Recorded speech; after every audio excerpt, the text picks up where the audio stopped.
Então, pessoal, bom dia. Hoje, na nossa aula de noções de arquitetura e urbanismo, a gente vai começar a entrar em alguma parte um pouco mais prática e sair daquela parte de história da arquitetura. Então, o tema da aula de hoje é a metodologia e fases do projeto, ok? Com essa aula, então, o objetivo é identificar as funções da edificação e expor os conceitos de programas de necessidade.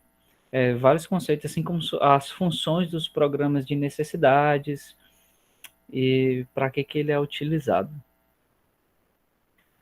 Então, a primeira parte vai tratar sobre as funções da edificação, onde nós vamos abordar essas funções, o conceito de qualidade arquitetônica e as fases de um projeto. Depois, nós vamos tratar do programa de necessidades em si, que vai ser uma dessas fases do projeto, no que concerne ao que ele é e o seu papel, as funções desse programa de necessidades, quem é que está envolvido na elaboração desse programa de necessidades e o que é que ele vai conter, ok? Esse programa de necessidades que a gente vai ver que é uma das principais fontes de informação para o projeto, ok? Então, quais são as funções da edificação, né? A gente é acostumado a ver no dia a dia vários empreendimentos, né? A construção, às vezes a gente passando no meio da rua mesmo e vê lá uma obra, e geralmente sobre a ótica do engenheiro, a gente vê esses empreendimentos muito pela ótica técnica e econômica, né? De viabilidade.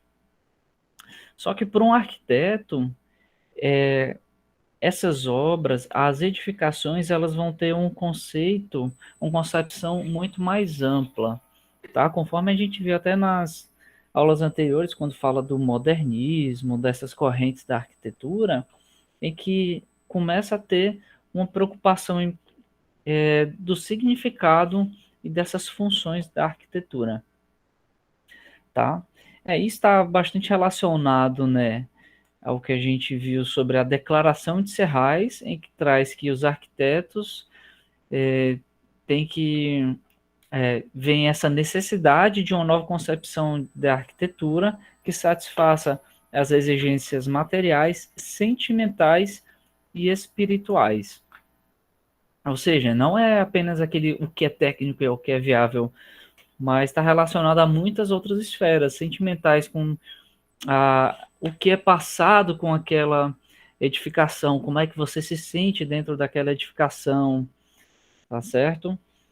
E, além de que, a Carta de Atenas também trouxe aqui as funções do urbanismo, né? Do habitar, trabalhar, recrear-se e circular. Então, a gente foge daquela esfera que o engenheiro está acostumado a observar e nós vamos, então, trazer outras óticas para esses projetos. Tendo isso em vista, podem ser definidas algumas funções para as edificações. Temos duas classificações aqui, a classificação de De Brugge e de Hiller e Lehmann, que são da escola holandesa, né? Que eu não tenho certeza agora que são do modernismo já, mas são de uma escola holandesa já de arquitetura. Eles trazem De Brugge, por exemplo, traz que as edificações elas podem ser classificadas quanto às suas funções possuem as funções de proteção, função territorial, função social e função cultural. Já Hiller e Lehmann vão dizer que essas funções podem ser de organização espacial de atividades, de regulação climática, função de símbolo ou função econômica. Conforme a gente vai ver, são classificações um pouco distintas, mas ao mesmo tempo muito semelhantes, porque elas acabam trazendo muitos dos mesmos conceitos, mas organizados de maneira diferente. Começando pela classificação de De Broglie, nós temos que A função de proteção ela vai estar relacionada à proteção das pessoas contra danos e perigos externos, podendo esses danos e perigos terem proveniência climática, tais como ventos e chuvas, né? Ou seja, a função de abrigo de uma edificação, a, perigos e danos externos humanos, no caso inimigos, isso aqui, principalmente quando a gente trata de tratava, por exemplo, num contexto de colonização, por exemplo, que tinha um risco de ataques indígenas, por exemplo, entre outras. Enquanto que a função territorial ela vai estar relacionada à privacidade e segurança, a um conceito de você ter um local próprio e sem interferência de zonas de fontes externas. O que traz, além de tudo, uma sensação de paz, né? De você conseguir ter uma qualidade de vida dentro daquele ambiente. Já a função social, ela está relacionado ao, ao fato de que essas edificações são espaços onde as pessoas vão realizar as suas atividades cotidianas, né? Então, vai estar relacionado à saúde, ao bem-estar, comunicação, qualidade de vida, né? Um pouco do que eu tinha falado aqui até anteriormente sobre a função territorial de você ter um local próprio. E a função cultural, por fim, ela vai estar relacionada ao conceito que uma edificação traz, e o conjunto de edificações num contexto urbano traz sobre civilização, que até hoje em dia a gente tem essa noção do que é civilizado pelo conceito que a gente tem de cidades, daquele aglomerado urbano, de infraestrutura e tudo, mas essa função cultural, ela também vai estar relacionada aos aspectos estéticos de planejamento urbano e ambiental. Então, ela está bem relacionada a essa interação entre a edificação e o ambiente externo. Já a classificação de Hiller e Lehmann, conforme a gente vai ver, é semelhante, mas, novamente, ela traz uma reorganização desses conceitos. Uma das primeiras funções dessa edificação, segundo esses autores, é a função de organização espacial de atividades. A edificação, então, ela vai ser responsável por trazer uma distribuição espacial das atividades, isso tanto dentro das edificações, quando a gente tem, por exemplo, um escritório dentro de uma casa, o banheiro, a cozinha, a sala de estar, sala de jantar. Então a gente vai ter essa separação das atividades, porque cada ambiente vai ter uma atividade específica que é desenvolvida no seu interior. Além de separar elas, a arquitetura vai ter a função de conectá-las, e conectá-las de uma maneira mais racional, de forma que, agora trazendo um contexto de um hospital, por exemplo, as salas de enfermaria sejam próximas das salas em que tem os medicamentos armazenados, que é perto da sala das enfermeiras, e assim por diante. Então, trazendo toda uma coesão e uma forma racional para essa distribuição espacial dentro de uma edificação. No que concerne à função de regulação climática, a gente não tem muito o que falar, né? Está bem relacionado ao conforto ambiental, que deve ser adquirido, né? Proporcionado por essas edificações, para que se tenha um bem-estar quando você está dentro dessas edificações, e garantindo, inclusive, a otimização do bem-estar e adequando as necessidades de cada sala à sua função.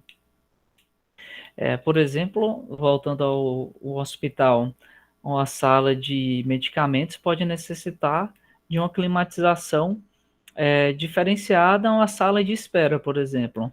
A sala de espera não necessariamente precisa ter um ar-condicionado, apesar de que, para um conforto maior, geralmente esse controle de temperatura é bem adequado. Mas os medicamentos teriam uma necessidade técnica até, né, para que eles não estraguem. A função de símbolo proposta por Hiller e Lehmann, ela está voltada a entender a arquitetura, a edificação, como um instrumento de materialização de ideias e expectativas, tanto do arquiteto quanto do proprietário e dos usuários. Ou seja, é uma forma de refletir o que essa arquitetura quer passar para cada um desses atores, né? Um hospital, por exemplo, busca trazer uma atmosfera, por mais que seja um ambiente em que nós temos muita, tem a doença, tem-se mortes, mas a gente busca trazer com a arquitetura uma sensação de paz para que esses sentimentos sejam atenuados, tá? Além disso, é trazido um valor cultural a esses símbolos, né? Como a edificação representa a cultura daquele povo naquele determinado momento, tá? A função econômica, por fim, é a função que vai trazer ao conceito de que, já que a construção de uma edificação é algo oneroso, a gente tem que olhar, então, elas como resultado dessa cadeia de valor, então elas têm um valor e uma função econômica. Isso aí no que concerne à exploração, por exemplo, a questão de patrimônio, daquela edificação como um patrimônio pessoal, por exemplo. Com isso, então, quando a gente observar todas essas funções, o que a gente busca é uma arquitetura de qualidade. Num conceito mais restrito, a gente costuma se referir à qualidade na arquitetura pelos seus aspectos visuais, né, simbólico e cultural, que você olhar para aquele prédio, para aquela edificação, e nossa, como esse prédio é bonito. Mas uma qualidade na arquitetura, ela é um conceito muito mais amplo. Ela deve abordar também a qualidade construtiva, porque não adianta eu ter um prédio bonito, mas um prédio que está mal acabado, um prédio que eu vou abrir uma porta e a porta cai, não adianta de nada. Está relacionado também à consistência espacial interna, e aqui a gente volta um pouco, né, sobre aquelas funções, organização espacial das atividades. Então, essa função está bem relacionada a um conceito de qualidade também da arquitetura, forma, função e significado, que estão expostos nas duas classificações também, e a apresentação. Mas o que é cada uma dessas coisas, né? A qualidade construtiva, ela vai estar relacionada muito aos materiais, né? E a gente, quando pensar na qualidade construtiva, tem-se algumas perguntas, por exemplo, que seriam: qual o contexto da construção, de construção do projeto? Porque a depender do contexto, eu vou ter necessidades diferentes, né? Se for uma construção dessas sustentáveis, toda em taipa e palha, a gente tem um contexto totalmente diferente de uma construção de um prédio de luxo, em que os materiais, o acabamento é diferenciado. Então, a qualidade construtiva também está relacionada a isso. Se houve muitas interferências entre os projetos, né? Por exemplo, os projetos de instalações com o projeto de estrutura, você está passando lá todas as instalações dentro de um pilar, isso não pode, né? Se essa edificação agregou valor ao terreno, isso está relacionado à qualidade construtiva. Quanto à consistência espacial interna, vai estar relacionada a perguntas tais como a função da edificação é refletida pelas suas divisões espaciais internas. Então, a própria disposição desses ambientes, ela vai estar relacionada à qualidade da arquitetura. Eu posso ter todos os ambientes que eu preciso, mas se eu tiver esses ambientes desorganizados, isso é fácil da gente perceber que seria uma qualidade ruim de arquitetura. Vamos por exemplo, imaginar aqui, eu tenho uma casa, eu vou ter um quarto aqui, por exemplo, eu coloco cozinha, coloco um corredor, sala, coloco churrasqueira, coloco piscina e coloco o banheiro só lá do outro lado da casa.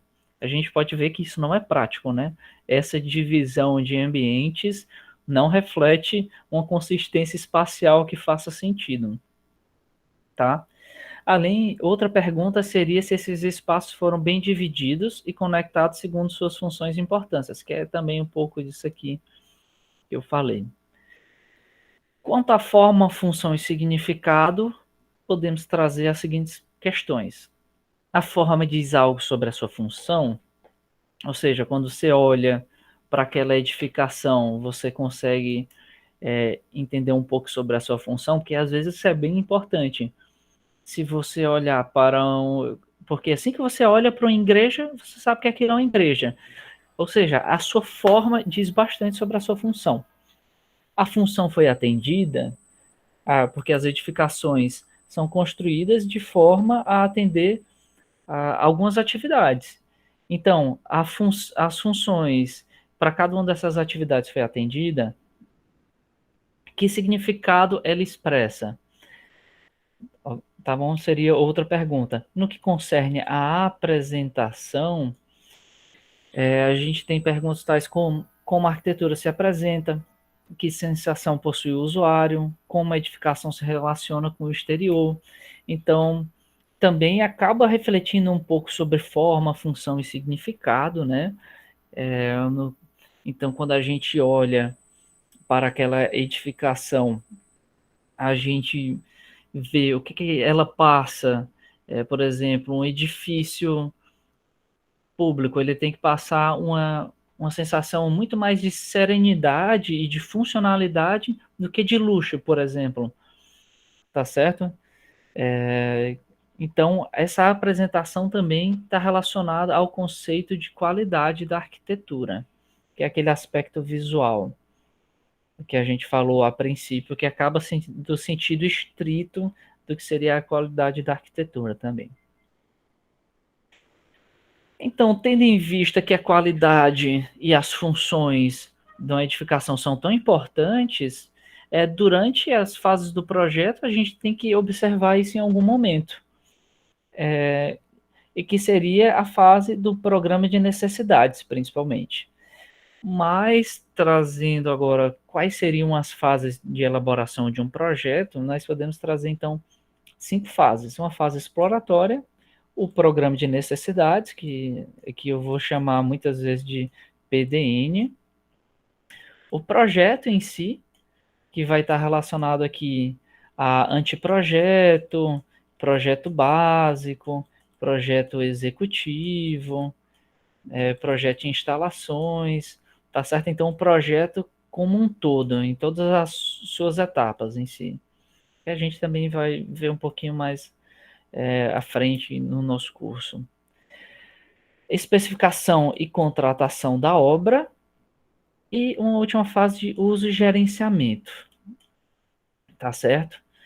Então, a fase exploratória, ela vai estar relacionada à investigação de aspectos iniciais de viabilidade, necessidade de implantação, orçamento disponível, e é ao final desse processo que são definidos os princípios básicos e requisitos do projeto.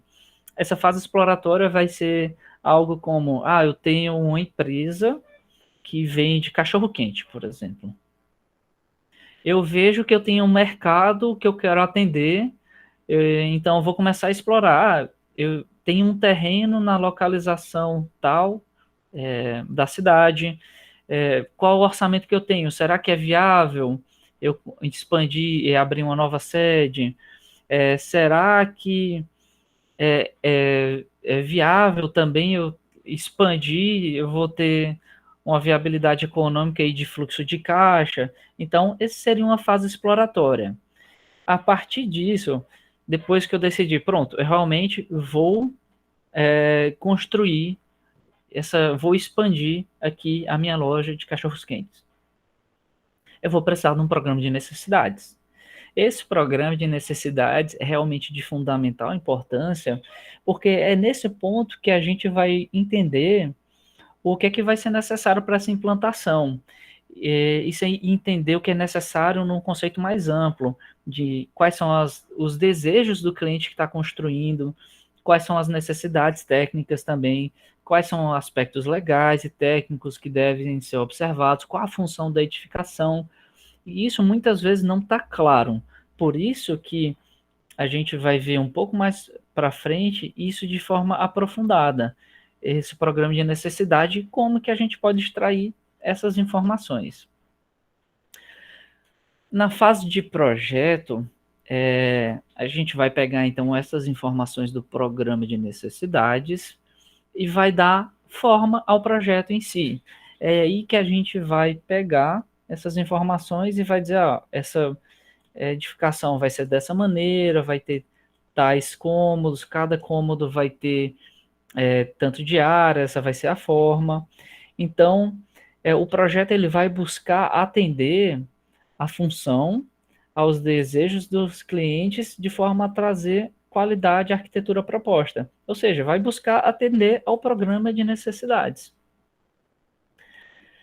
A especificação e contratação da obra, então, ela ocorre de certa forma em paralelo ao projeto, né? Porque quando a gente começa a contratar a obra e especificar que a gente vai ver alguns aspectos técnicos, podem ter algumas alterações de especificações durante esse processo, e é importante que o profissional, empreiteiro, ou seja quem for, que for contratado para realizar essas obras, ele saiba atender a esse projeto. E por fim, a gente costuma achar que a obra acabou e não é nosso mais o problema, mas principalmente quando a gente está pensando no planejamento arquitetura, a fase de uso e gerenciamento daquela edificação, né, em que, voltando ao exemplo a, da minha loja de cachorros quentes lá, eu vou ver quais são os problemas, por exemplo, que ocorreram na obra, quais são as decisões de projeto que foram adequadas e quais que não foram. Isso tudo de forma a eu poder corrigir ainda essa obra, mesmo depois da operação, porque tem intervenções que a gente consegue fazer, e fomentar a tomada de decisão para projetos futuros. Porque a partir do momento que eu for expandir novamente a minha loja de cachorros quentes, eu já sei que alguns problemas lá eu tive, eu não quero ter, então eu vou realizar aquele processo de uma maneira diferente. Ok? Então, tendo em vista tudo isso, vamos voltar então um pouco ao programa de necessidades, né? De forma até a evitar esses problemas, né?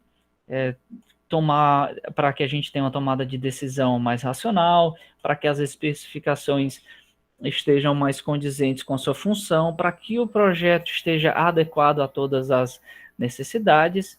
Então, o que é esse programa de necessidades, né? E qual que é o seu papel?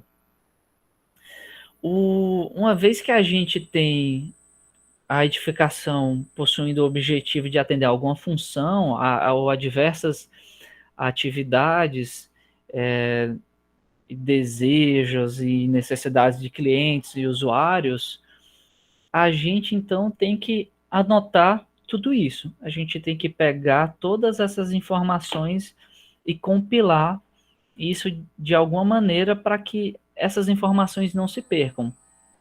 Assim, a gente consegue, além de não perder essas informações, fazer um balanço entre essas necessidades, considerando inclusive solicitações futuras, para que a gente possa fazer um balanço aí entre o que é realmente necessário e o que é um desejo.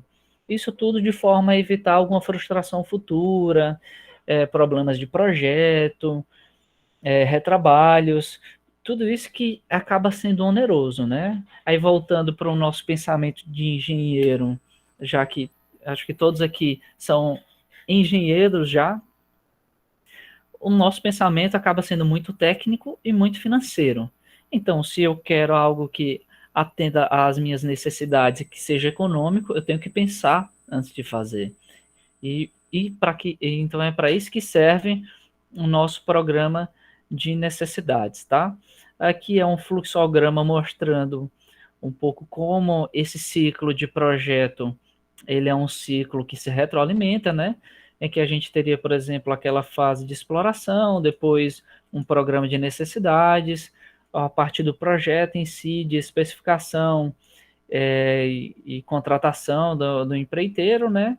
E uso e gerenciamento. E tudo isso se retroalimenta.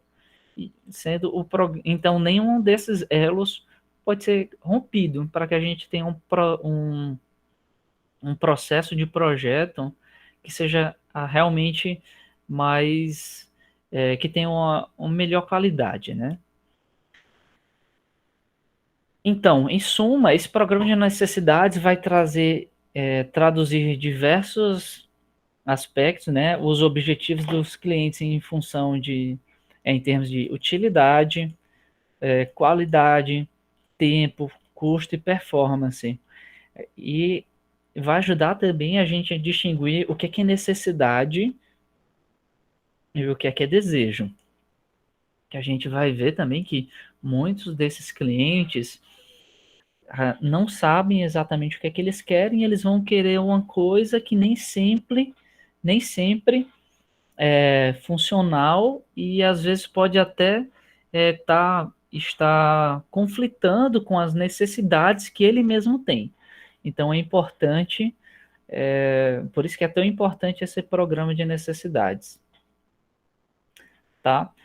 Então, de maneira sucinta, a gente pode dizer que o programa de necessidades tem como objetivo otimizar o projeto e a não utilização dele, então, vai ter algumas consequências. A gente pode citar, por exemplo, um maior tempo disposto analisando e coletando informações, e às vezes isso durante a elaboração do projeto.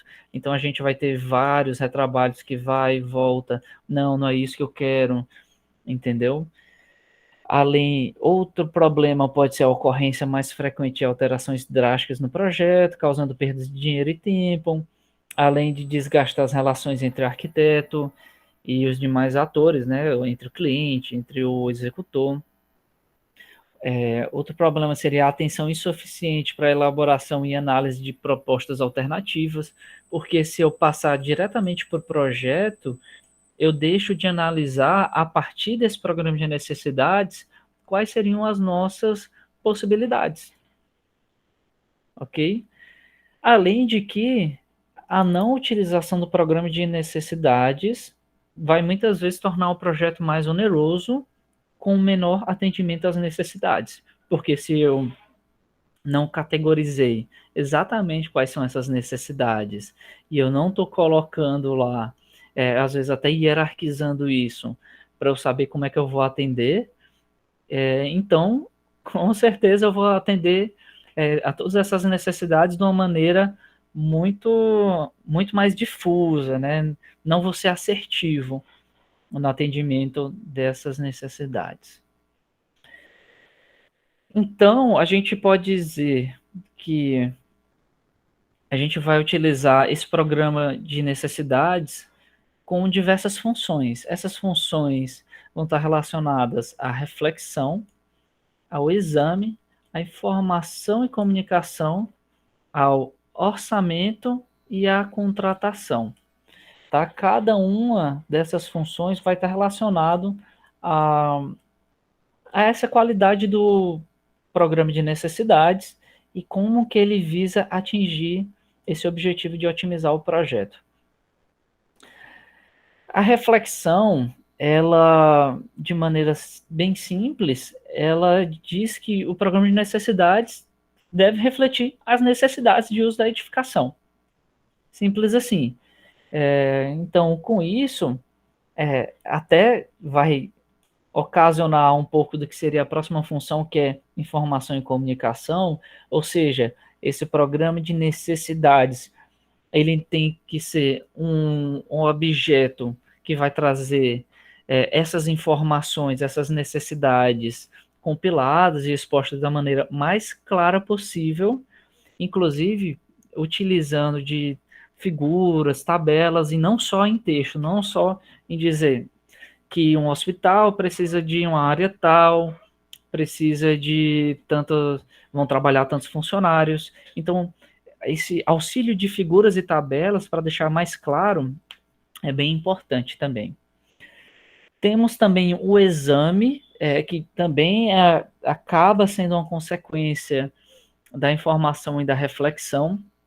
O exame quer dizer que, como o programa de necessidades reflete as necessidades e ele possui as informações, deve possuir as informações de maneira clara, ele vai servir, então, como um documento para que a gente possa ter uma visibilidade e comparar com o projeto, para que a gente possa ter uma consulta constante para saber se aquele projeto está se adequando ao programa de necessidades. O programa de necessidades também tem uma função de orçamento. Aqui a gente pensa no orçamento de uma maneira um pouco mais restrita no que concerne a... Isso é uma estimativa de custos, né? Porque com um programa de necessidades somente a gente não vai ter o orçamento completo de uma obra, tá? Mas ele consegue dar um direcionamento para a gente ter uma estimativa desse custo da obra. Com um programa de necessidades, eu posso estimar a área total de uma edificação, e a partir dessa área, eu já tendo um custo médio por metro quadrado, eu posso ter essa estimativa. E essa estimativa que vai ser muito importante quando a gente pensar na implantação, na viabilidade econômica dessa obra, dessa edificação. E como objeto de contratação, como uma função de contratação, é um objeto que, por ele expor as necessidades, ele acaba sendo uma parte bem essencial do projeto, da contratação, de forma que, quando você contrata o responsável pela obra, você vai dizer, ou pelo projeto, ó, eu quero isso aqui, eu estou contratando vocês para atenderem a essas necessidades. Pode ser, inclusive, um instrumento para dizer, ó, se não forem atendidas essas necessidades, vai ter uma multa, vai ter um processo, ok? E isso vai estar relacionado, então, principalmente essa contratação, às relações entre esses diversos atores, né, que estão participando do projeto. Em especial, aos clientes, especialista e empreiteiro. Eles todos que vão ter um fluxo de comunicação entre si, né, especialista aqui na figura do arquiteto, né, e empreiteiro e cliente, arquiteto e cliente. Apesar de que o que a gente vai ver para o programa de necessidades é que essa relação especialista e cliente é a mais importante, porque o especialista, o arquiteto, tem que saber o que o cliente quer, e o cliente, que pode ser inclusive um incorporador, não o destinatário final da edificação, né? Não necessariamente alguém que eu contratei um arquiteto para fazer a obra da minha casa, mas pode ser, por exemplo, um grupo de investidores que contratam um arquiteto para fazer um shopping. Ele não é quem vai utilizar, no final, cada um desses espaços, mas ele que vai ter uma noção do que ele quer, e é que a gente vai ver que o cliente nem sempre sabe o que quer. Na verdade, muitas vezes, esse cliente não sabe o que quer. Para isso, então, o programa de necessidades, ele não vai trazer um esquemazinho exatamente do que a gente perguntar, mas pelas suas próprias características, né, pela abrangência dele, que pode ser utilizado para projeto arquitetônico, projeto de interiores, projeto urbanístico, por exemplo, a gente vai ter algumas diretrizes que vão garantir esse atendimento das necessidades e desejos dos clientes. Então, é recomendado que esse programa de necessidades, ele possua, que é PDN, Programa de Necessidades, ele possua, então, requisitos dos usuários, funções e performance esperada, qualidade visual esperada, condições internas, condições e requisitos externos, assim como aspectos gerais e desejos dos clientes. O que é que seriam os requisitos dos usuários, então, que são tão importantes que a gente tenha no nosso PDN, né? O programa de necessidades, então, ele deve abordar os requisitos e desejos para cada uma das acomodações, que no caso a gente está falando então das salas, de cada um dos espaços que vão ter nessa edificação, certo? E isso deve considerar a natureza das atividades, a área necessária para cada uma dessas atividades, a estrutura organizacional, o padrão futuro das atividades, isso também é muito importante, porque essas edificações, elas evoluem no tempo também, né? A gente não constrói, no geral, edificações para durar 1, 2 anos, a gente constrói edificações para durar 40 anos, por exemplo, e com o passar do tempo, essas atividades podem mudar um pouco, então por isso que é tão importante a gente pensar no futuro.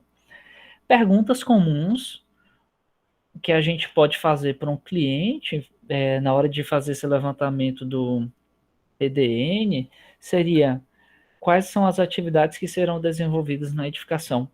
Quantas pessoas estarão permanentemente utilizando a edificação? Quantas que vão utilizar a edificação de maneira passageira? Que ambientes serão necessários, né? Isso vai estar relacionado a quais são as funções dessa edificação, que são apenas algumas perguntas, tá? Quanto a funções e performance, elas vão buscar refletir as necessidades espaciais e de localização. Algumas perguntas comuns seriam: qual o nível de atendimento que se deseja atender? Isso aqui está muito relacionado a projetos comerciais, né? Vamos pensar no aeroporto, por exemplo, já que vocês são da engenharia civil da mobilidade. Qual o nível de atendimento que eu preciso de passageiros por hora? Então, a depender desse nível de atendimento, eu vou ter uma área diferente de projeto, uma disposição diferente desses fluxos dentro da edificação. Outras perguntas seriam: qual o conforto térmico, acústico e de iluminação esperado? Conforto ambiental, no geral, né? É necessária flexibilidade de layout? Quais as necessidades referentes à segurança? Qual o espaço necessário por pessoa? Tá? Quanto à qualidade visual esperada, a gente deve também buscar refletir os desejos do cliente e a intenção que se quer passar com a arquitetura. Tá? E isso deve ter um equilíbrio, né? Um cliente pode querer construir, por exemplo, um hospital e fazer algo megalomaníaco, fazer torres de marfim e mármore negro, e a gente vai ver que essa intenção para um hospital não seria tão adequada. Então, perguntas comuns seriam: a edificação deve aparentar luxo? Isso aqui também vai estar relacionado a para que eu vou utilizar aquela edificação. Se é um edifício comercial para padrão a mais, por exemplo, em que eu quero atrair grandes corporações, pode ser que eu queira aparentar luxo. Mas se for uma edificação governamental, o luxo para mim pode ser dispensável. E muitas vezes é até interessante que não tenha, que ela aparenta ser mais eficiente do que ela aparente ser luxuosa. Além disso, a gente pode perguntar qual estilo mais adequa às preferências, se é um estilo mais tradicional, se é um estilo mais moderno. E isso aí, perguntando para o cliente, às vezes ele não vai entender, né? Você chegando para um cliente normal, um cara que, sei lá, um comerciante. Você chegar para um comerciante ou para um médico e falar assim: ah, cara, você gosta do estilo neogótico? Você gosta do estilo tradicional, do modernismo, da fase tal? Eles não vão saber. Então, o que geralmente é feito é até levar figuras, ó, qual estilo que você gosta desse estilo, qual é mais ou menos que você quer. Então, é nisso que a gente traz a parte do o cliente não sabe o que ele quer.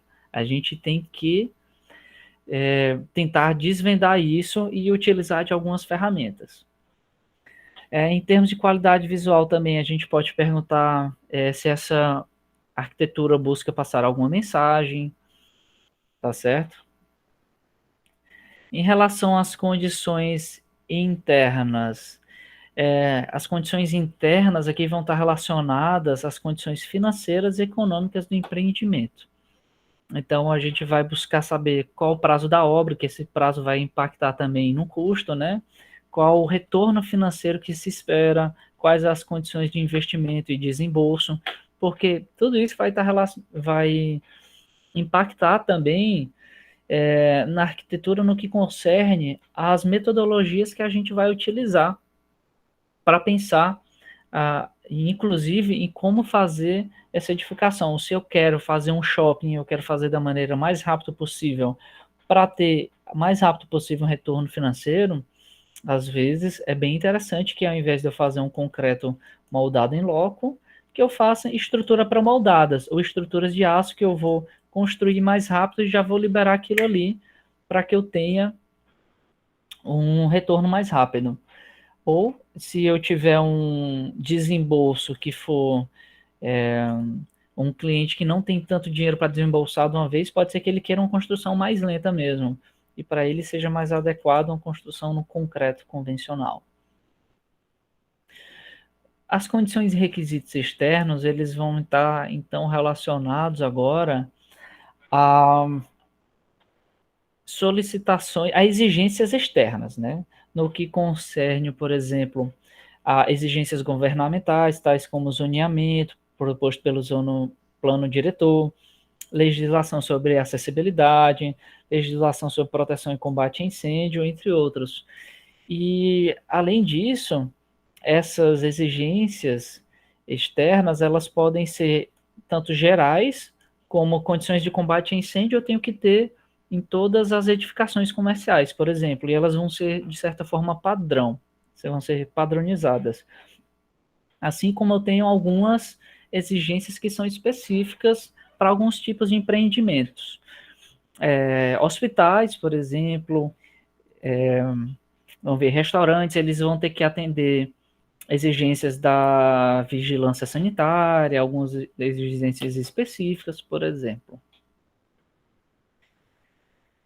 E entre ao que contém, por fim, vou chegar aqui no aspectos gerais e desejos do cliente. Como eu falei, a maioria dos clientes não tem um conhecimento técnico ou não sabe exatamente o que ele quer. Daí, por simples preferência, eles costumam pedir algumas coisas, tais como eu quero determinado material seja utilizado nesse local, eu quero uma cor específica, eu quero uma forma específica. E nesse plano de necessidades, a gente tem que trazer isso para que, inclusive, a gente possa balancear de forma que não tenha um conflito entre o que o cliente quer, que seja mero desejo, que de certa forma é dispensável, e o que é realmente uma necessidade e que vai ser obrigatório. Eu não posso conflitar uma questão de material específico que o cliente quer, por exemplo, num restaurante, com uma necessidade que uma agência de vigilância sanitária está pedindo. Que o cliente quer colocar, por exemplo, uma madeira num canto em que a vigilância sanitária informe que tem que ser um material que seja lavável, que não seja poroso, resistência a ataques químicos, por exemplo, tá? Então, nessa parte que a gente tem que tomar sempre muito cuidado.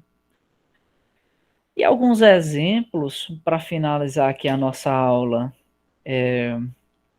de informações que a gente pode trazer no programa de necessidades e maneiras até de trazer essas informações são, por exemplo, uma tabela de requisitos de áreas por departamento. Eu tenho aqui, por exemplo, a área de recursos humanos, a área de finanças, cada uma delas vai ter uma área necessária diferente e eu posso trazer isso em forma de tabela, facilitando então a minha visualização desse projeto como um todo.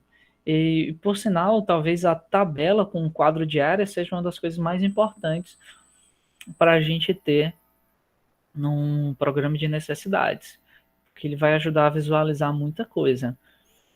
Inclusive, a questão dessas áreas, desses departamentos, né, que a gente vai ter em cada uma das edificações, pode ser expresso também de uma maneira mais visual em relação à divisão espacial, organização espacial e aos fluxos, né, de conexão entre cada um deles. Aqui, por exemplo, seria de uma clínica, por exemplo, a sala de espera, os consultórios, como é que deve ser esse fluxo todo aqui.